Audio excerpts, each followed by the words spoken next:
Hello students, welcome back to my channel. Okay, நார்மலாக நம்ம சேனலில் வந்து எப்பவுமே சம் சால்வ் பண்ணி ப்ரீவியஸ் இயர் கொஷின் அந்த மாதிரி வீடியோஸ் போடுவோம். ஓகே, ஃபர்ஸ்ட் டைம் ஒரு ஜென்ரலாக காமனாக ஒரு டிஸ்கஷன் மாதிரியான வீடியோ வந்து ஃபர்ஸ்ட் டைம் போடுறேன்.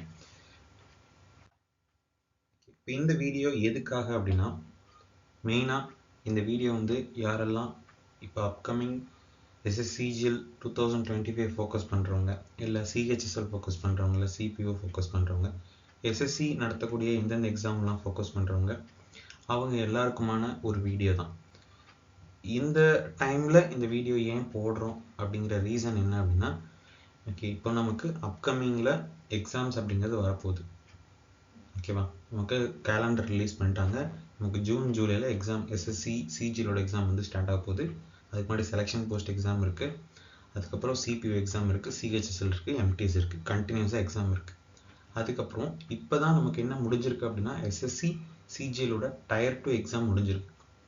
ஓகேவா, இப்போது இதில் இந்த டயர் 2ஓட ஆன்சர் கீயும் வந்து ரிலீஸ் பண்ணிட்டாங்க. அந்த ஆன்சர் கீ ரிலீஸ் ஆனதில் ஒரு சிலருக்கு தெரிஞ்சிருக்கும் நம்ம கிளியர் பண்ணிடலாம் அப்படி தெரிஞ்சிருக்கும், ஒரு சிலருக்கு வந்து கிளியர் ஆகாது அப்படிங்க தெரிஞ்சிருக்கும்.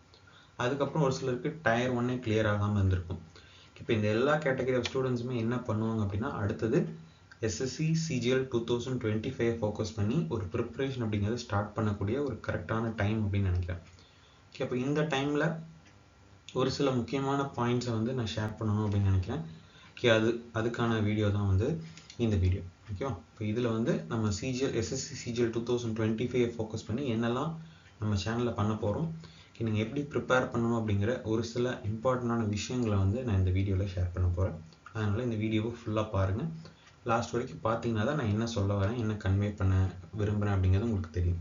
ஓகேவா, இந்த சேனலுக்கு ஃபர்ஸ்ட் டைம் வரீங்கன்னா சேனலை சப்ஸ்கிரைப் பண்ணிக்கோங்க, இந்த வீடியோ ஒரு லைக் பண்ணிக்கோங்க.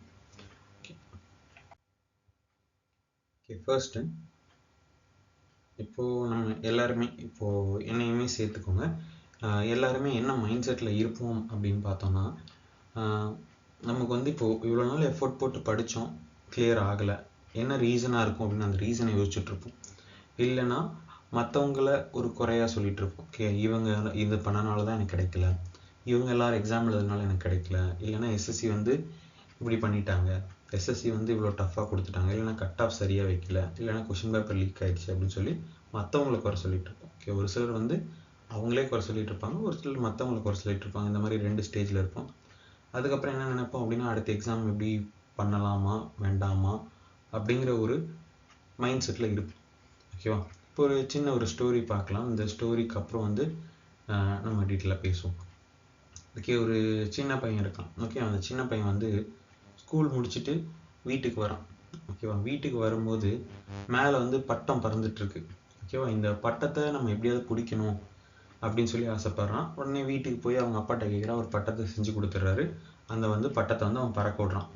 ஓகே, அவனோட ஆசை நிறைவேறிடுச்சு. ஆனால் அந்த பட்டம் பறக்கும்போது மேலே பார்த்தா இன்னொரு ஏரோப்ளேன் பறந்துட்டுருக்கு. அந்த ஏரோப்ளேனை பார்க்குறான், இன்னும் இதை விட இது இன்னும் உயரமாக பறந்துட்டுருக்கே, அப்போ அதை நம்ம ஓட்டணும், ஓகே அப்படின்னு நினைக்கிறான். ஓகே, அப்போ அவன் படித்து பெரிய ஆளாகி நான் வந்து இந்த ஏரோப்ளேனை ஓட்டணும் அப்படின்னு நினச்சி பைலட் ஆகணும் அப்படின்னு சொல்லி ட்ரை பண்ணுறான். ஓகேவா, அப்போது அந்த பைலட் ஆகணும்னு ட்ரை பண்ணும்போது அவன் வந்து நிறைய ட்ரை பண்ணுறான், இந்த மாதிரி பைலட் ஆகணும் அப்படின்னு சொல்லி அவனோட எல்லா எஃபர்ட்ஸுமே போடுறான். எஃபர்ட்ஸ் போட்டு அங்கே வந்து ஒரு 10 வேகன்சி இருக்குது. ஓகேவா, ஒரு 11 பேர் போகிறாங்க. இந்த பையன் வந்து 11வது பர்சனாக போகிறான். அங்கே ஃபஸ்ட்டு போன 10 பர்சன்ஸுக்கும் வேலை கிடச்சிருது, அந்த 11வது பர்சனுக்கு வேலை கிடைக்கல. ஓகே, அவன் எல்லாமே ட்ரை பண்ணி எல்லாமே பண்ணான், ஆனாலுமே அவனுக்கு கிடைக்கல. ஏன்னா இருந்த வேகன்சி 10, போனது 11 பேர். கண்டிப்பாக ஒருத்தர் ரிஜெக்ட் ஆகணும். அந்த ஒரு பர்சன் இந்த பையன் ஆகிட்டான். ஓகேவா, ஆனால் அந்த பையன் வந்து சரி இதுதான் நம்ம இதோட நம்ம லைஃப் முடிஞ்சுது அப்படின்னு நினைக்காம என்ன பண்ணுறான் அப்படின்னா, அடுத்தடுத்து அவனோட நாலேஜை கொஞ்சம் கொஞ்சமாக இம்ப்ரூவ் பண்ணுறான். இந்த ஃப்ளைட்டை விட உயரமாக பறக்கக்கூடிய ராக்கெட்டை செலுத்தக்கூடிய ஒரு அதிகாரியாக வந்து மாறுறான். ஓகேவா, அதுக்கப்புறம் இந்த ராக்கெட் எல்லாமே எங்கேருந்து போகுது, ஒரு நாட்டிலேருந்து போகுது. அடுத்து அந்த நாட்டையே கண்ட்ரோல் பண்ணக்கூடிய ஒரு பிரசிடெண்ட்டாக வந்து மாறுறான். ஓகேவா, அந்த பர்சன் யாராக இருந்திருக்கும் அப்படின்னு நான் சொல்லும் போதே உங்களுக்கு தெரிஞ்சிருக்கும். ஓகே, நம்மளோட ஃபார்மர் பிரசிடெண்ட் அப்துல் கலாம் அவர் தான். ஓகே, அவர் ஸ்டார்டிங் ஸ்டேஜில் ஒரு சின்ன சின்ன ஆசையை நிறைவேற்றிட்டு வர்றாரு. ஒரு பட்டத்தை பறக்க விடணும், அதுக்கப்புறம் ஏரோப்ளேனில் ஓட்டணும், அதுக்கப்புறம் ஒரு ராக்கெட் லான்ச் பண்ணணும். இப்படின்னு சொல்லி ஒவ்வொரு ஸ்டேஜ்லையும் டார்கெட் அப்படிங்கிறது மாறிக்கிட்டே இருக்கும்.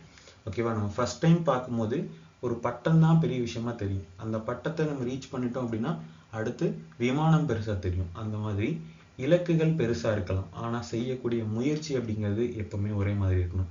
ஓகேவா? நம்மளோட ஆசை நம்ம எதுக்காக ஸ்டார்ட் பண்ணோம்? நம்ம உயரத்தை அடையணும் அப்படின்னு ஸ்டார்ட் பண்ணோம். அந்த உயரத்தை அடையணும் அப்படின்னா அது கிடைக்கல அப்படின்னாலும் திரும்ப திரும்ப முயற்சி செஞ்சுக்கிட்டே இருக்கணும்.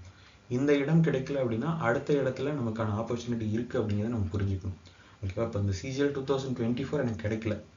அதோட ரீசன் என்ன? நான் சரியா ப்ரிப்பேர் பண்ணல, கிடைக்கல. இப்போ 2025 கிடைக்கணுமா கிடைக்கக்கூடாதா? கிடைக்கணும். அப்போ அதுக்கு என்ன பண்ணணும்? 24 எக்ஸாம்ல நம்ம என்ன மிஸ்டேக் பண்ணோமோ அது எல்லாத்தையும் சரி பண்ணணும். இப்போ 25லையும் கிளியர் பண்ணலன்னா அது யாரோட மிஸ்டேக்? உங்களோட மிஸ்டேக். ஓகே, 24ல கிளியர் பண்ணாததுக்கு 100 மிஸ்டேக் சொல்லலாம். இப்போ எப்படி படிக்கணும் அப்படிங்கிற ஒரு ஐடியா ஓரளவுக்கு அது கிடைச்சிருக்கும். இது தெரிஞ்சும் நம்ம 25லையும் கிளியர் பண்ணல அப்படின்னா அந்த மிஸ்டேக் நம்ம மேல இருக்கக்கூடிய மிஸ்டேக் அப்படிங்கிறத நம்ம புரிஞ்சுக்கணும்.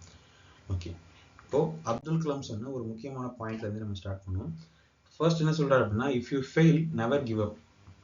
நீங்க தோத்துட்டீங்க அப்படின்னா அதோட வந்து நிறுத்தாதீங்க. ஏன் அப்படின்னா ஃபெயில் அப்படிங்கிறது அதோட ஃபுல் ஃபார்மா என்ன சொல்றாரு அப்படின்னா ஃபர்ஸ்ட் அட்டெம்ப்ட் இன் லேர்னிங்.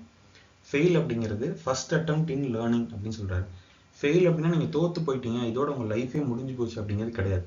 நீங்க கத்துக்கிட்டு இருக்கீங்க அப்படிங்கிறதுக்கான அர்த்தம் தான் ஃபெயில். ஒருத்தர் ஃபெயில் ஆயிட்டேன்னு சொல்றான் அப்படின்னா அவன் வந்து தோத்து போறதுக்கான ஒரு காரணத்தை கண்டுபிடிச்சிட்டான். ஓகே, அவன் ஒரு விஷயம் பண்ணியிருப்பான், அதனாலதான் அவன் தோத்து போயிருப்பான். அப்போ ரீசனை கண்டுபிடிச்சாச்சு. அப்போ அதை இம்ப்ரூவ் பண்ணி அவன் ஜெயிக்க முடியும். ஓகே, அப்போ ஃபெயில் அப்படிங்கிறது லேர்னிங்கான முதல் அட்டெம்ப்ட் அப்படின்னு சொல்றாங்க. அடுத்தது, இப்போ என் லைஃபே முடிஞ்சது, என்னோட ஏஜ் வந்து இன்னும் ஒரு வருஷம் தான் என்னால் எக்ஸாம் எழுத முடியும், நான் வந்து பார்டர்ல இருக்கேன், ஓகே என் லைஃப் இவ்வளவுதான் நினைக்கிறேன் அப்படிங்கிற மாதிரி இதான் என்னோட லைஃபோட எண்ட் அப்படின்னு நினைச்சா end is not the end அப்படின்னு சொல்றாரு. எண்ட் அப்படின்னா என்னன்னா எஃபர்ட் நெவர் டைஸ். ஓகேவா? முயற்சிகள் தோற்கலாம், முயன்றவன் தோற்றதில்லை அப்படின்னு ஒரு லைன் வந்து கேள்விப்பட்டிருப்பீங்க. இப்போ நம்ம நிறைய முயற்சி செய்வோம், அதுல நிறைய முயற்சி தோத்துட்டே தான் இருக்கும், ஆனா ஏதாவது ஒரு முயற்சி ஜெயிப்போம்ல. அப்போ முயற்சிகள் தான் தோக்குது, முயன்றவன் என்னைக்குமே தோத்தது கிடையாது. ஓகே, அப்போ தொடர்ந்து நம்ம முயற்சி செஞ்சுட்டே இருக்கணும். இதுதான் என்னோட முடிவு அப்படின்னு சொல்லி கிடையாது. எனக்கு எப்போ அந்த வாய்ப்பு கடைசியில முடிய போதோ அந்த வாய்ப்பு வரைக்கும் நான் ட்ரை பண்ணிக்கிட்டே இருக்கணும். 34 வயசு என்னோட ஏஜ் அப்படின்னா 35ல ஏஜ் லிமிட் முடியுது. அப்போ அந்த ஒரு வருஷம் இருக்குல்ல, அதுல ட்ரை பண்ணி முடிக்கலாம்ல. இப்போ இவ்வளோ நாள் படிச்சது அந்த ஒரு வருஷத்துல நான் அந்த எக்ஸ்பீரியன்ஸை வச்சு கண்டிப்பா கிளியர் பண்ண முடியும். ஓகேவா? யாரெல்லாம் ஏஜ் பார் ஆக போகுது, இன்னும் லாஸ்ட் அட்டெம்ப்ட் அப்படின்னு நினைக்கிறீங்களோ இன்னும் கொஞ்சம் தெளிவா படிக்க முடியும் அப்படிங்கிறத சொல்ல வரேன். அடுத்தது, if you get no as an answer. இப்போ நோ அப்படிங்கிறது நமக்கு நிறைய இடத்துல கிடைச்சிருக்கும். இப்போ ஒரு சிலர் வந்து 10th முடிச்சுட்டு 11th ஒரு குரூப் எடுக்கும்போது நீங்க ஒரு ஆசைப்பட்ட ஒரு குரூப்புக்கு போயிருப்பீங்க, ஆனா வேற குரூப் கிடைச்சிருக்கும். அதுக்கப்புறம் காலேஜ்ல வந்து இந்த டிகிரி எடுக்கணும்னு ஆசைப்பட்டிருப்பீங்க, ஆனா வேற டிகிரி கிடைச்சிருக்கும். அதுக்கப்புறம் எஸ்எஸ்சி எக்ஸாம்ல நம்ம ப்ரிப்பேர் பண்ணணும்னு நினைப்போம், அந்த இடத்துல நமக்கு ஒரு ஆப்பர்ச்சுனிட்டி கிடைக்காம இருந்திருக்கும். இந்த மாதிரி நம்ம சாய்ஸா சூஸ் பண்ணும்போது கண்டிப்பா நமக்கு விருப்பப்பட்டது நிறைய இடத்துல கிடைக்காம இருந்திருக்கும், ஒரு சில இடத்துல கிடைச்சிருக்கும்.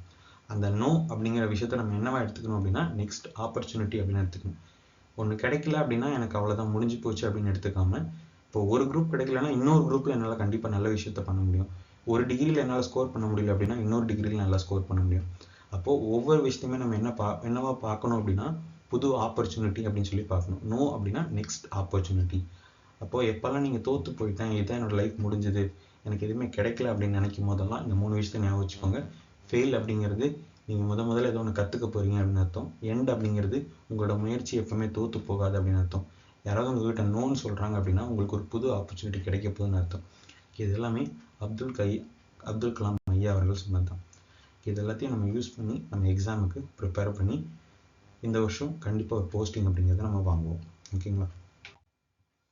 ஓகே, இப்போ இது வரைக்கும் நடந்த எக்ஸாம்ஸ்ல இருந்தும் நம்ம 2024 எக்ஸாம்ல இருந்தும் நம்ம கத்துக்க வேண்டிய ஒரு சில முக்கியமான பாயிண்ட்ஸை பத்தி நம்ம இப்போ டிஸ்கஸ் பண்ணலாம். இப்போ இதில் ஃபர்ஸ்ட் விஷயம் எல்லாருமே சொல்றது என்ன அப்படின்னா காம்படிஷன். ஓகேவா? இப்போ காம்படிஷனோட லெவல் அப்படிங்கிறது ரொம்ப ரொம்ப ஹெவியா இன்க்ரீஸ் ஆயிருக்கு. ஓகே, முன்னாடி அவேர்னஸ் இல்லை, எஸ்எஸ்சினா அவேர்னஸ் இல்லை, தமிழ்நாட்டில் அவேர்னஸ் இல்லை அப்படின்லாம் சொல்லுவாங்க. இப்போ நிறைய அவேர்னஸ் அப்படிங்கிறது கிரியேட் ஆகுது, நிறைய பேர் எக்ஸாமுக்கு ப்ரிப்பேர் பண்றாங்க. அதுக்கப்புறம் மெயினாக சொல்ற ரீசன், எல்லாருமே சொல்ற ரீசன் என்ன அப்படின்னா அந்த காம்படிஷன் அப்படிங்கிறது. ஓகேவா? மெயினாக என்ன சொல்றாங்கன்னா ஆல்ரெடி எக்ஸாம் எழுதுறவங்க, எக்ஸாம் பாஸ் பண்ணவங்க இந்த எக்ஸாமை திரும்ப எழுதுறாங்க, அதனால வந்து அது கொஞ்சம் பிரச்சனையா இருக்கு அப்படின்னு சொல்றாங்க. அதுக்கப்புறம்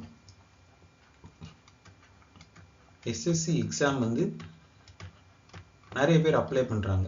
ஓகேவா, நிறைய பேர் அப்ளை பண்ணுறாங்க. ஆனால் வந்து அதனால கட் ஆஃப் அப்படிங்கிறது இம்ப்ரூவ் ஆகுது. அதுக்கப்புறம் வேகன்சி கம்மியாக இருக்குது, அதனால கட் ஆஃப் வந்து ரொம்ப அதிகமாக இருக்குது.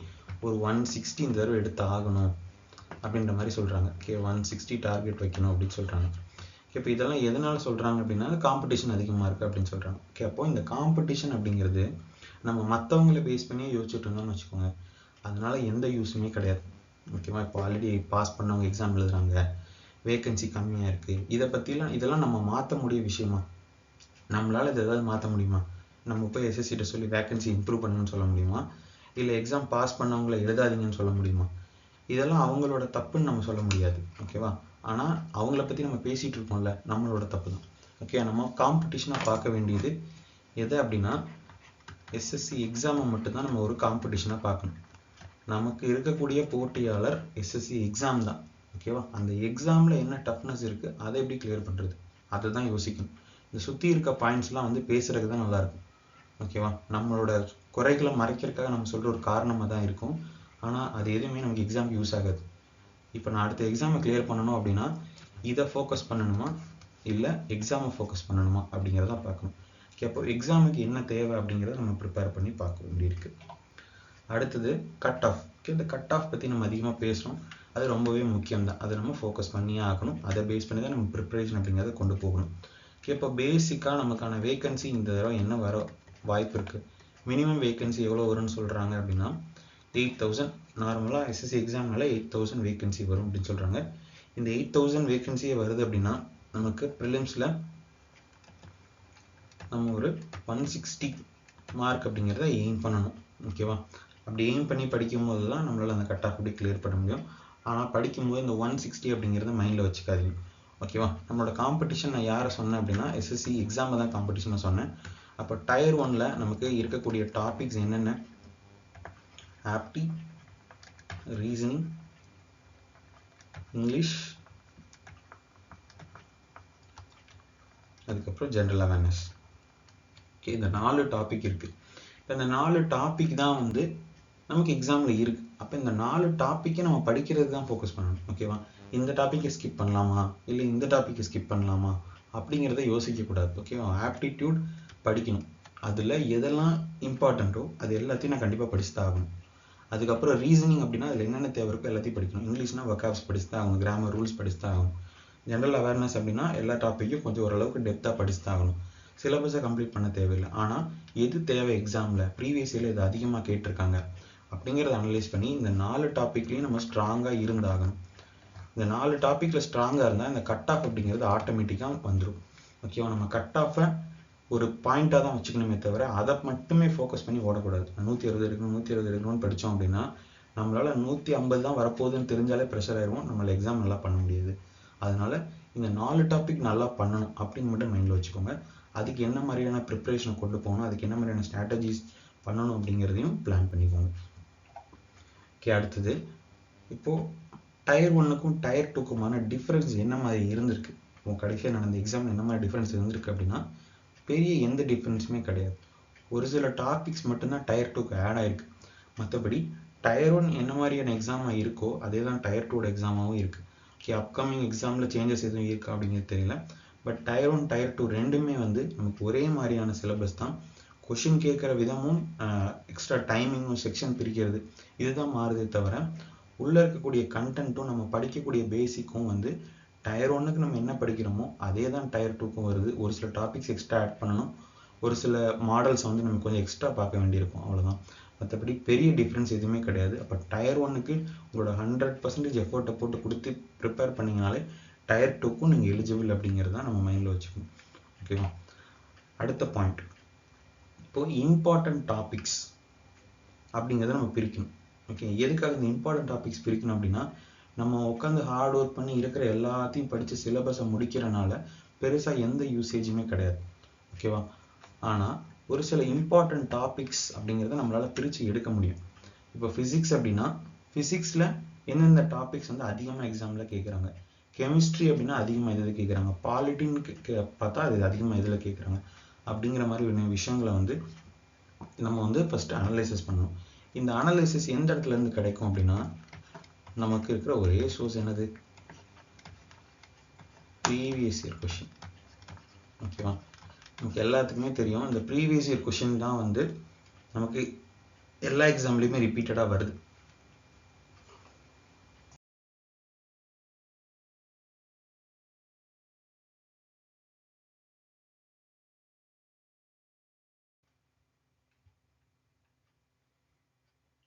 ஓகே, இந்த ப்ரீவியஸ் இயர் கொஷின் ஓகேவா, இதுதான் நமக்கு எல்லா எக்ஸாம்லையுமே ரிப்பீட்டடாக வரக்கூடியது. ஓகே, அதே தான் நமக்கு ரிப்பீட் ஆகிட்டு இருக்கு. அப்கமிங் எக்ஸாமில் சேஞ்சஸ் ஆக வாய்ப்பு இருக்காது. இப்போதைக்கு சேஞ்சஸ் எதுவும் இல்லை. மேபி எஸ்எஸ்சி சேஞ்ச் பண்ணலாம். இப்போ இருக்க நிலைமை மட்டும் நம்ம பேசுவோம். இப்போ இருக்க பேட்டர்ன் படி எல்லாமே என்ன கேட்குறாங்க அப்படின்னா ப்ரீவியஸ் இயர் கொஷின் தான் கேட்குறாங்க. ஓகேவா, டயர் 2ல் ஒரு 45 கொஷின், இங்கிலீஷ்க்கு 45 கொஷின் போட முடியுது மேக்ஸிமம் நம்பர் ஆஃப் பீப்புள்ஸால். அதே மாதிரி ரீசனிங்லும் மேக்ஸ்லேயுமே வந்து எல்லாருமே 95% மேலே நிறைய பேரால் போட முடியுது. அப்படின்னா என்ன அர்த்தம்? ஓகே, ஒரு புது பேட்டர்ன் புது விதமான கொஷின் கேட்குறோம் அப்படின்னா நம்மளால் இவ்வளோ ஸ்கோர் எல்லாரையும் பண்ண முடியாது. ஏன்னா ஆல்ரெடி இருக்க கொஷினை ரிப்பீட்டடாக கேட்கறதுனால தான் கட் ஆஃப் இவ்வளோ அதிகமாக வரக்கான வாய்ப்பு இருக்குது அப்படின்னு சொல்கிறாங்க இந்த டைம். அப்போது importance of previous year question அப்படிங்கிறது எல்லாருக்குமே அந்த அவேர்னஸ் அப்படிங்கிறது இருக்குது. அதனால தான் எல்லாருமே நல்லா ப்ரிப்பேர் பண்ணியிருக்காங்க, எல்லாருமே நல்லா ஸ்கோர் பண்ணியிருக்காங்க. நம்ம ஸ்கோர் பண்ணாத காரணம் என்ன? அந்த இம்பார்ட்டன்ஸை நம்ம சரியாக யூஸ் பண்ணிக்கலாம், அவ்வளோதான். இதுதான் நமக்கும் மற்றவங்களுக்கும் உள்ள டிஃப்ரென்ஸ்.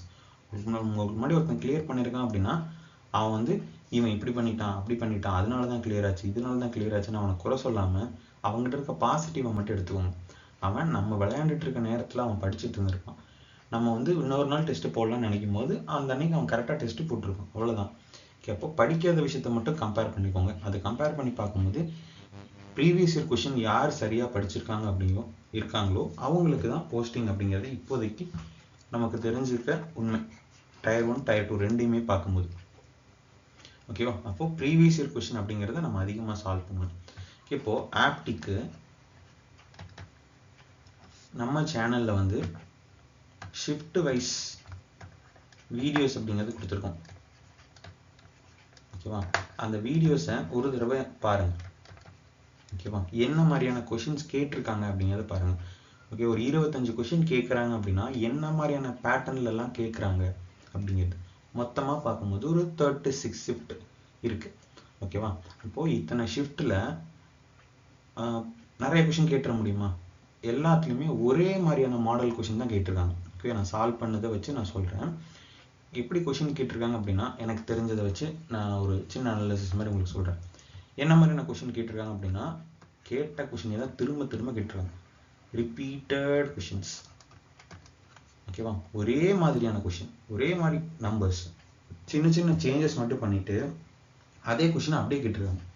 ஓகேவா, அப்போது கான்செப்ட் தெளிவாக இருந்தால் எல்லாருக்குமே ஒரே மாதிரியான கொஷின் தான் கேட்குறாங்க. ஓகேவா, அப்போது அடுத்து வர ப்ரீவியஸ் இயர் கொஷினில் இருக்க மாதிரி தான் அடுத்து வர எக்ஸாம்லேயும் நமக்கு இருக்க போகுது. ஓகே, அப்போது இதுக்கு அடுத்து இன்னொன்று என்ன பண்ணுறாங்க அப்படின்னா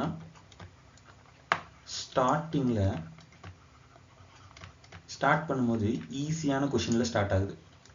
ஓகேவா, நம்ம ஈஸியான கொஷினில் ஸ்டார்ட் ஆகுதுன்னா என்ன பண்ணுவோம், கொஞ்சம் அசால்ட் ஆகிடும். ஓகே, நம்ம உள்ள எக்ஸாமில் போகும்போது பயங்கரமாக பண்ணணும், மிஸ்டேக் பண்ணக்கூடாது அப்படின்ற ஒரு மைண்ட் செட்டில் தான் உள்ளே போவோம். ஆனால் ஃபஸ்ட்டு ஒரு 3 சம் நமக்கு ஈஸியாக இருந்துச்சு அப்படின்னா இந்த எக்ஸாம் ஈஸி அப்படின்ற ஒரு அசால்ட் அப்படிங்கிற எண்ணம் வந்துடும். அதனால் என்ன பண்ணுவோம் அப்படின்னா அடுத்து வர சம்ஸை கொஞ்சம் கேர்லெஸ்ஸாக பண்ணுவோம். இவங்க என்ன பண்ணுறாங்க அப்படின்னா இந்த ஈஸி கொஷின் போக போக என்ன ஆகுது அப்படின்னா ஹார்டு கொஷின்ஸ் இடையில வருது. ஒரு சில ஹார்டு கொஷின்ஸ் இடையில வருது. அதுக்கப்புறம் முடியும் போது ஈஸியான கொஷின் இருக்கு. இப்போ நீங்கள் ஈஸியாக சால்வ் பண்ணுவீங்க. ஓகேவா, உங்களோட இப்போ ஒரு கிராஃப் மாதிரி போட்டோன்னு வச்சுக்கோங்களேன், இப்படி இன்க்ரீஸ் ஆகும். ஹார்டு கொஷின் வரும்போது உங்களோட மைண்ட் செட் அப்படியே கம்மியாகும். அதுக்கடுத்து ஒரு ஈஸி கொஷின் வரும்போது இந்த மைண்ட் செட் கம்மியாக இருக்கனால உங்களால் இந்த ஈஸி கொஷினை அப்ரோச் பண்ண முடியாது. உங்களோட மைண்டோட ஈஸியாக விளையாடுறாங்க அவங்க, அவ்வளோதான். 25 கொஷினுமே எல்லாராலையும் போட முடியும். எல்லா ஷிஃப்ட்லையும் கேட்ட எல்லா 25 கொஷினும் எல்லாராலையும் போட முடியும். ஆனால் அவங்க கொஷினை செட் பண்ணியிருக்க அந்த பேட்டர்ன் இருக்குல்ல, அது வந்து உங்கள் மைண்டை கன்ஃபியூஸ் பண்ணி உங்களை உங்களுக்கு தெரிஞ்ச கொஷினை உங்களை சால்வ் பண்ண விடாமல் பண்ணிடுறாங்க. ஓகேவா, இது வந்து ஒரு நல்ல ஸ்ட்ராட்டஜி அப்படின்னு சொல்லலாம். எஸ்எஸ்சி யூஸ் பண்ணக்கூடிய ஒரு நல்ல ஸ்ட்ராட்டஜி. ஓகேவா, இப்போது இதை நம்ம எப்படி டேக்கிள் பண்ணுறது அப்படின்னா இருக்கிற எல்லா மாடல்ஸையும் ப்ராப்பராக ப்ராக்டிஸ் பண்ணியிருக்கணும்.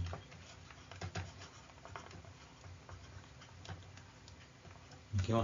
ஆப்டி அப்படின்னு எடுத்துட்டா எதெல்லாம் ப்ரீவியஸ் இயர் மாடலில் கேட்டிருக்காங்களோ அந்த எல்லா மாடலையும் நீங்கள் 2 டைம் 3 டைமாவது சால்வ் பண்ணியிருக்கணும். அப்படி சால்வ் பண்ணால் மட்டும்தான் எக்ஸாம் அந்த மாடலை கேட்டோன்னா இந்த மாடல் கேட்டால் இப்படி தான் சால்வ் பண்ணணும் அப்படின்னு உங்களுக்கு தெரிஞ்சதுன்னா அவன் டஃப்பாக கேட்டாலும் சரி ஈஸியாக கேட்டாலும் சரி உங்களால் சால்வ் பண்ண முடியும். ஓகேவா? அதுக்கப்புறம் ஒவ்வொரு கொஷினுக்கும் மைண்ட் செட் ஒரே மாதிரி இருக்கணும். ஃபர்ஸ்ட் கொஷினை நான் ஒரு மாதிரி அப்ரோச் பண்ணால் செகண்ட் கொஷின் அதே மாதிரி அப்ரோச் பண்ணணும். ஃபர்ஸ்ட் கொஷினை வந்து இது வந்து ஈஸியாக இருக்குது அப்போ செகண்டும் ஈஸியாக தான் இருக்கும் அப்படின்னு அப்ரோச் பண்ணக்கூடாது. ஓகே, ஃபர்ஸ்ட் கொஷின் புதுசாக ஒன்று பார்க்க போகிறோம் அப்படின்னா அதை ஒரு விதமாக அப்ரோச் பண்ணணுமோ அதை ஸ்டாப் பண்ணி ஆன்சர் வந்ததுக்கப்புறம் செகண்ட் கொஷினும் அதே மாதிரி தான் அப்ரோச் பண்ணணும். நம்மளோட மைண்ட் செட்டை நம்ம ஒரே மாதிரி வச்சுக்கணும் 25 கொஷினும் சால்வ் பண்ணும்போது.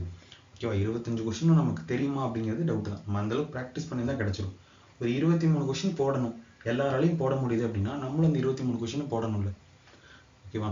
இப்போது 17,000 வேகன்சி அப்படின்னா இந்த 17,000 பேர் வேலைக்கு போகிறாங்களே, அப்போ அந்த 17,000 பேரால் முடியுது அப்படின்னா மற்றவங்களால ஏன் முடியல அப்படின்னா இவங்க இந்த 17,000 பேர் பண்ண எஃபர்ட்டை மற்ற யாரும் பண்ணல, அதனால தான் கிடைக்கல அப்படின்னு சொல்லலாம்.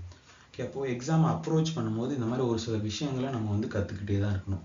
கற்றுக்கிட்டே தான் நம்ம அடுத்த அப்ரோச் அப்படிங்கிறத கொடுக்கணும். இப்போது ஃபைனலாக சரி இவ்வளோ சொல்கிறீங்க, ஃபைனலாக உங்ககிட்ட இருக்கக்கூடிய ஒரு கொஷின் என்னவா இருக்கும்? இப்போ எப்படி தான் படிக்கணும்னு சொல்ல வரீங்க, இதுதானே ஒரு கொஷினாக இருக்கும். இப்போ ஹவு டு ப்ரிப்பேர்.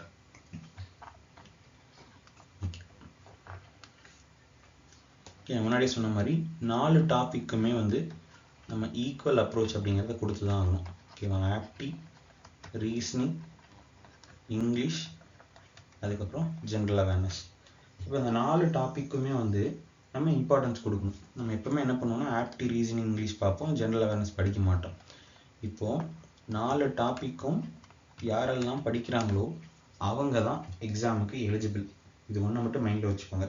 ஓகேவா? ஜென்ரல் அவேர்னஸ் படிக்காமலே நான் கிளியர் பண்ணிடுவேன், கட் ஆஃப் போட்டுருவேன் அப்படிங்கிறது அடுத்து வர எக்ஸாமுக்கு பாசிபிள் இல்லை. ஓகே, அப்கமிங் வேறு இதில் இம்ப்ரூவ் ஆச்சுன்னு எனக்கு தெரியாது. இப்போதைக்கு பாசிபிள் இல்லை. ஜென்ரல் அவேர்னஸ் படிக்காமல் உங்களால் போஸ்டிங் அப்படிங்கிறது போக முடியாது. ஓகே, அப்போது இதில் இருக்கக்கூடிய எல்லா விஷயத்தையும் நம்ம பார்க்கணும். ஓகேவா? ஆப்டிக்கு நம்ம போடுற ப்ரீவியஸ் இயர் கொஷின், நம்ம சேனலில் இருக்க ப்ரீவியஸ் இயர் கொஷின் எல்லா ஷிஃப்ட்டுக்கும் கரெக்டாக சால்வ் பண்ணிவிட்டு அதில் என்ன மாதிரியான கொஷின் கேட்டிருக்காங்க அப்படின்னு பார்த்து அது ரிலேட்டடான மாடல்ஸை சால்வ் பண்ணிட்டு வந்தீங்கனாலே போதும், ஆப்டியில் இம்ப்ரூவ் பண்ணிடலாம். ஓகேவா? ஓகே, இப்போ சரி இல்லைங்க ஃபுல்லாக பார்க்கலாம்.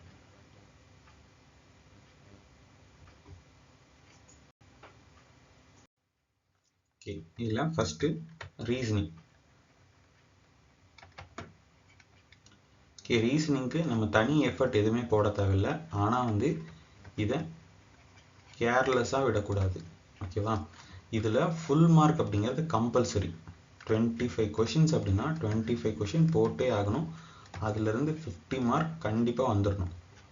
ஓகேவா? இதில் காம்ப்ரமைஸ் அப்படிங்கிறதே கிடையாது. நம்ம ரீசனிங் ஈஸி அப்படின்னு நம்ம மைண்டில் ஒன்று ஃபிக்ஸ் பண்ணுறோம்ல, அதனால தான் நம்மளால் ரீசனிங்கில் ஃபுல் மார்க்கே வாங்க முடியல. ரீசனிங்கும் நமக்கு ரொம்ப முக்கியமான ஒரு டாபிக் தான். அது ஈஸியாக இருந்தாலும் அதை நம்ம கேர்ஃபுல்லாக அட்டென்ட் பண்ணணும். 25 கொஷினும் போட்டே ஆகணும் அப்படின்னா அதுக்கேற்ற ப்ராக்டிஸ் அப்படிங்கிறது இருக்கணும். நீங்கள் மற்ற டாப்பிக்கை வந்து நம்ம டெப்த்தாக படித்து ப்ராக்டிஸ் பண்ணணும். ரீசனிங் அப்படிங்கிறது நீங்கள் ப்ராக்டிஸ் மட்டும்தான் பண்ண போகிறீங்க. அதனால் அதை வந்து ஒரு கேர்லெஸ்ஸாக எடுத்துக்காமல் ரெகுலராக அதை ப்ராக்டிஸ் பண்ணிக்கிட்டே இருங்க.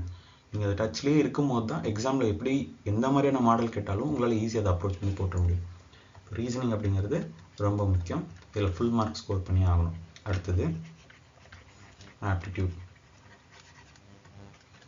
ஆப்டிக்கு ஃபர்ஸ்ட் விஷயம், ரொம்ப முக்கியமான விஷயம் என்ன அப்படின்னா பேசிக் ப்ளஸ் ஃபார்முலாஸ். எங்கே போனாலும் இதையே தான் சொல்லுவாங்க. இதுதான் முக்கியம். நமக்கு பேசிக்கும் ஃபார்முலாஸும் தெரிஞ்சிருக்கணும். ஓகே, அது எல்லா டாப்பிக்கும் படிக்கிறதானே, இதில் என்ன புதுசாக சொல்ல போகிறீங்க அப்படின்னா இப்போ இந்த பேசிக் ஃபார்முலாஸ் நம்ம எந்த விஷயத்த சொல்ல வரோம் அப்படின்னா ஒரு கொஷின் கேட்குறாங்க. இப்போ ஃபஸ்ட் கொஷின் பார்க்குறீங்க, எஸ்எஸ்சி எக்ஸாம் போயிட்டு ஃபஸ்ட் கொஷின் ஒன்று வருதுன்னு வச்சுக்கோங்களேன். அந்த கொஷின் எந்த டாப்பிக்லேருந்து வருது, இல்லை என்ன கான்செப்டில் கேட்டிருக்கான், இந்த 2 விஷயமாவது முதல்ல தெரியணும். ஓகேவா? டாபிக், அதுக்கப்புறம் அது என்ன மாதிரியான கான்செப்ட், அதில் என்ன மாதிரியான ஃபார்முலா யூஸ் பண்ண முடியும். இந்த விஷயம் தெரிஞ்சாதான் அதுக்கு அடுத்து இந்த இதை ஸ்பீடாக போடலாமா, இல்லை வேறு மாடல் போடலாமா, ஷார்ட்கட் யூஸ் பண்ணலாமா, இதெல்லாம் செகண்டரி. அப்புறம் தான் யோசிக்கணும். முதல்ல அது என்ன சம்முன்னு தெரியணும், அதுக்கு எப்படி அப்ரோச் பண்ணணும்னு தெரியணும். இது தெரியாமல் நம்ம உட்காந்துட்டு எவ்வளோ சம்ம ப்ராக்டிஸ் பண்ணாலும் அதில் ஏதாவது யூஸ் இருக்கா? எந்த யூஸும் கிடையாது. அப்போது இருக்கிற எல்லா டாபிக்ஸையும் எடுத்து அந்த டாப்பிக்கோட பேசிக்லாம் முதல்ல தெளிவாக படிங்க. அதுக்கப்புறம் அதுக்கு என்னென்ன ஃபார்முலாஸ் இருக்குது, எந்தெந்த முக்கியமான ஃபார்முலாஸ் இருக்குது, இருக்கிற எல்லா ஃபார்முலாஸையும் படிக்க வேணாம். ப்ரீவியஸ் இயர் கொஷினை பார்த்து எந்தெந்த கொஷின் அதிகமாக கேட்டிருக்கானோ அந்த ஃபார்முலாஸும் அதை சுற்றி இருக்க ஃபார்முலாஸையும் கொஞ்சம் நல்லா படிங்க. அது ரெண்டும் தெளிவானதுக்கப்புறம் ப்ராக்டிஸை ஸ்டார்ட் பண்ணுங்கள்.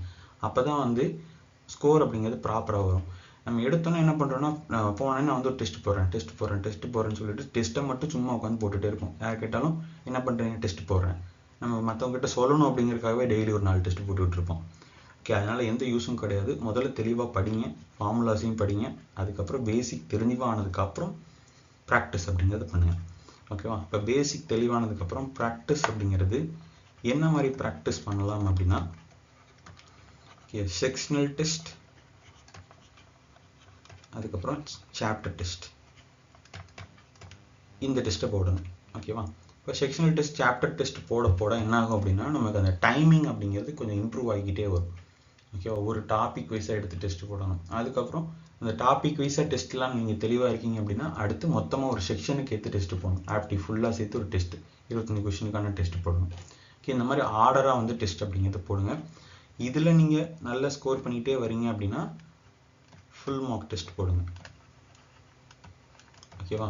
எடுத்தோன்னே நான் வந்து ஃபுல் மார்க் போட போகிறேன் அப்படின்னு சொல்லிட்டு சும்மா வந்து ஒரு 10 ஃபுல் மார்க் 20 ஃபுல் மார்க்னு உட்காந்து போடுறதுனால என்ன பெரிய இம்ப்ரூவ்மெண்ட் வந்துட போகுது. ஓகேவா? நீங்கள் ப்ராக்டிஸ் பண்ண கொஞ்சம் கொஞ்சமாக இம்ப்ரூவ்மெண்ட் இருக்கும். பட் அது கிராஜுவலாக இருக்குமா, கொஞ்சம் லைட்டாக தான் இம்ப்ரூவ் ஆகும். ஆனால் அந்த டாப்பிக்கை தெளிவாகி ஸ்பீடை இம்ப்ரூவ் பண்ணிவிட்டு ஃபுல் டெஸ்ட் போடுறதுனால நல்ல இம்ப்ரூவ்மெண்ட் அப்படிங்கிறது தெரியும். ஈஸியாக நம்ம பண்ணுற மிஸ்டேக்கை அனலைஸ் பண்ணி நம்மளால் எக்ஸாமை நோக்கி சீக்கிரமாக போக முடியும். அதுக்கு இந்த ஆர்டர் அப்படிங்கிறது ரொம்ப முக்கியம். பேசிக் ஃபார்முலாஸை படிங்க, செக்ஷனல் டெஸ்ட், சாப்டர் டெஸ்ட் போடுங்க, அதுக்கப்புறம் ஃபுல் டெஸ்ட் அப்படிங்கிறது வச்சுக்கோங்க. இந்த ஃபுல் டெஸ்ட் அப்படிங்கிறது ஒரு லாஸ்ட் 1.5 months, எக்ஸாமுக்கு 1.5 monthsக்கு முன்னாடி ஸ்டார்ட் பண்ணுங்கள். இல்லை இப்போ நீங்கள் இது நான் சொல்கிறது ரிப்பீட்டர்ஸ்க்கு, நீங்கள் பேசிக்காக புதுசாக ஸ்டார்ட் பண்ணுறவங்க அப்படின்னா நீங்கள் இப்போ இருந்தே ஒரு மார்க் டெஸ்ட் வீக்லி ஒன்று போடலாம். ஏன்னா நமக்கு பேட்டர்னே தெரியாமல் எக்ஸாமுக்கு போகக்கூடாது. அந்த பேட்டர்ன் தெரிஞ்சுக்கிறதுக்காக வாரத்துக்கு ஒரு நாள் சும்மா ஒரு டெஸ்ட் போடலாம். நீங்கள் ஆல்ரெடி ரிப்பீட்டடாக இருக்கீங்க, பார்டரில் எனக்கு மார்க் போயிடுச்சு, 3rd அட்டம்ப்டில் இருக்கேன், 4th அட்டம்ப்டில் இருக்கேன், லாஸ்ட் அட்டம்ப்டில் இருக்கேன் அப்படின்ற மாதிரி இருக்கவங்கலாம் என்ன பண்ணணும்னா, ஃபுல் டெஸ்ட்னு பற்றி நமக்கு ஆல்ரெடி தெரியும், அதில் எப்படி இருக்கும், அதை எப்படிலாம் பண்ணணுங்கிறது தெரியும். அப்போது நம்ம அது தெரிஞ்சனால நம்ம அதை திரும்ப அதே பண்ணிகிட்டு இருக்க வேணாம். முதல்ல சாப்டர் டெஸ்ட், செக்ஷனல் டெஸ்ட்டில் நல்லா ஸ்கோர் இம்ப்ரூவ் பண்ணுங்கள், அப்புறம் ஃபுல் மார்க் டெஸ்ட்டுக்கு வாங்க. ஓகே, அடுத்தது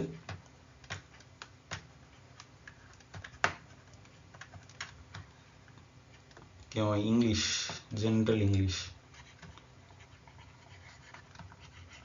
ஓகேவா, இதுக்குமே வந்து ஆப்டிக்கு என்னவோ அதே தாங்க இங்கிலீஷ், ரெண்டுமே ஒன்று தான். ரெண்டையும் வேறையாக பார்க்குறேன், டாபிக் தான் வேறு. இதுக்கும் அதே மாதிரி பேசிக் ப்ளஸ் ஃபார்முலாஸ். பேசிக் அப்படிங்கிறது என்னது, நவுன்னா என்ன, வேர்ப்னா என்ன, டென்சஸ்னா என்ன அப்படின்னு சொல்லி முதல்ல பேசிக்கை கற்றுக்கிட்டு அதுக்கப்புறம் அதுக்கான ரூல்ஸை படிக்கிறது. ஓகேவா? அப்போ இது ரெண்டும் முதல்ல படிங்க. இது படித்ததுக்கப்புறம் ப்ரீவியஸ் இயர் கொஷின் இதை எடுத்து ப்ராக்டிஸ் பண்ணணும். ஓகேவா? இதை பண்ணாலே இங்கிலீஷில் வந்து நல்ல ஸ்கோர் வந்துடும். ஓகே, அப்புறம் இன்னொரு டாபிக் என்ன இருக்குது அப்படின்னா, இங்கிலீஷில் வொக்காப்ஸ் அப்படின்னு ஒரு டாபிக் இருக்குது. ஓகேவா?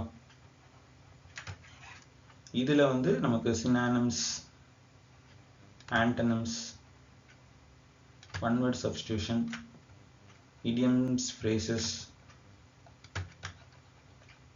ஓகே, இதெல்லாம் இருக்குது. ஓகே, இப்போ இதையும் வந்து நம்ம அதிக இம்பார்ட்டன்ஸ் கொடுத்து படிக்கணும். ஓகே, இங்கிலீஷை வந்து நம்ம 2 பார்ட்டாக பிரிப்போம். ஒன்று வந்து கிராமர், இன்னொன்று வொக்காப்ஸ்.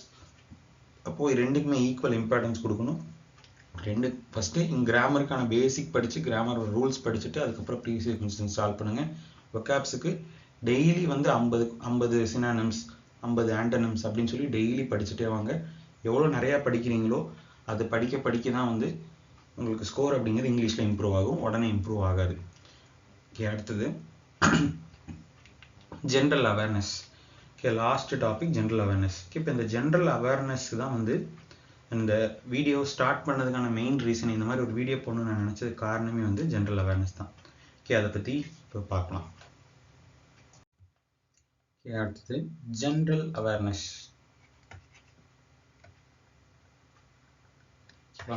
இந்த ஜென்ரல் அவேர்னஸ்க்கு என்ன மாதிரியான ப்ரிப்பரேஷன் கொண்டு போகலாம் அப்படின்னா, இப்போ இதில் நம்ம சேனலில் என்ன பண்ண போகிறோம் அப்படிங்கிறத சொல்லிடுறோம்.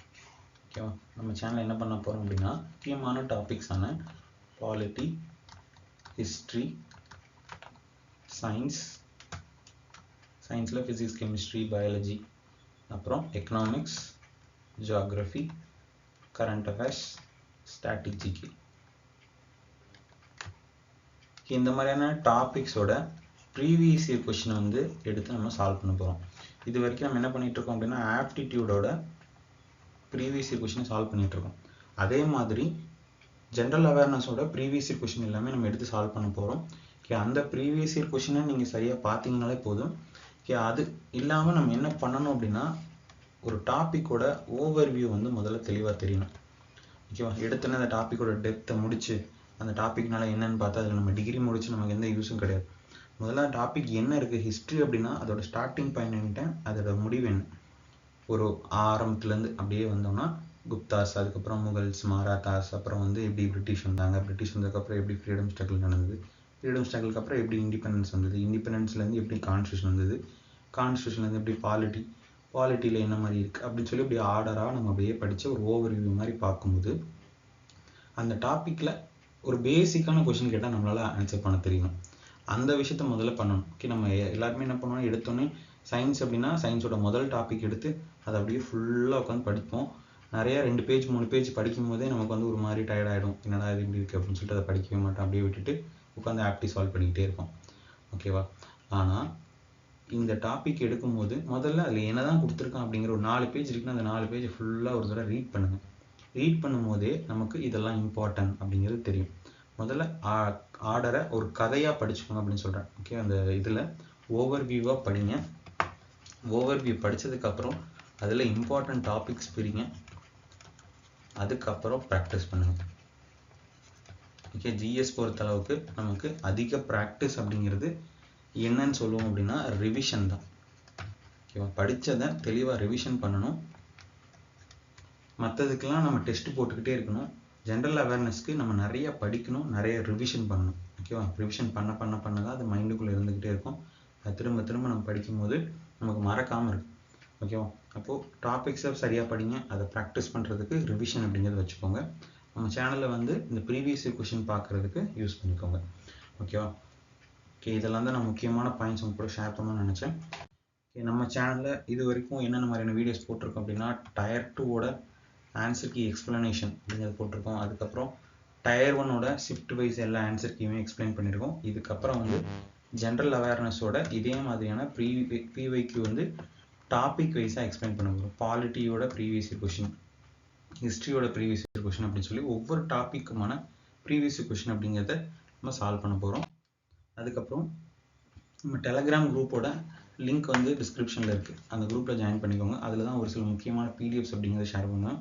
இந்த சேனலோட வீடியோஸுமே வந்து உங்களுக்கு அதில் அந்த நோட்டிஃபிகேஷனாக வரும். ஓகே, நம்ம இந்த மாதிரி தான் கொஷின் சால்வ் பண்ண போகிறோம். அந்த மாதிரி கொஷின் எடுத்துகிட்டு அது எந்த ஷிஃப்ட்டில் கேட்டிருக்காங்க, அதுக்கு என்ன ஆன்சர் வர பாசிபிள் இருக்குது, இதை பார்க்கும்போது இதோட கான்செப்ட், ஓகேவா, இதை சுற்றி இருக்கக்கூடிய ஒரு சில முக்கியமான பாயிண்ட்ஸையும் வந்து நம்ம டிஸ்கஸ் பண்ணி பார்க்க போகிறோம். ஓகே, இது பார்க்கணும் அப்படின்னு நினைக்கிறீங்க அப்படின்னா இந்த சேனலை சப்ஸ்கிரைப் பண்ணிட்டு இந்த வீடியோ லைக் பண்ணிக்கோங்க. இந்த அப்கமிங் வீடியோஸ் எல்லாமே ஜென்ரல் அவேர்னஸ் பேஸ் பண்ணி இருக்கும். அதுக்கப்புறம் ஜென்ரல் ஆப்டிடியூட் பேஸ் பண்ணி இருக்கும். இப்போ நான் சொன்னதுலேருந்து உங்களுக்கு ஏதாவது சஜஷன் இருந்துச்சு அப்படின்னா அதை கண்டிப்பாக கமெண்ட்டில் போடுங்க. நான் அதுக்கான ரிப்ளை அப்படிங்கிறத கொடுக்குறேன். ஓகே, தேங்க்யூ ஃபார் வாட்சிங். Thank you so much.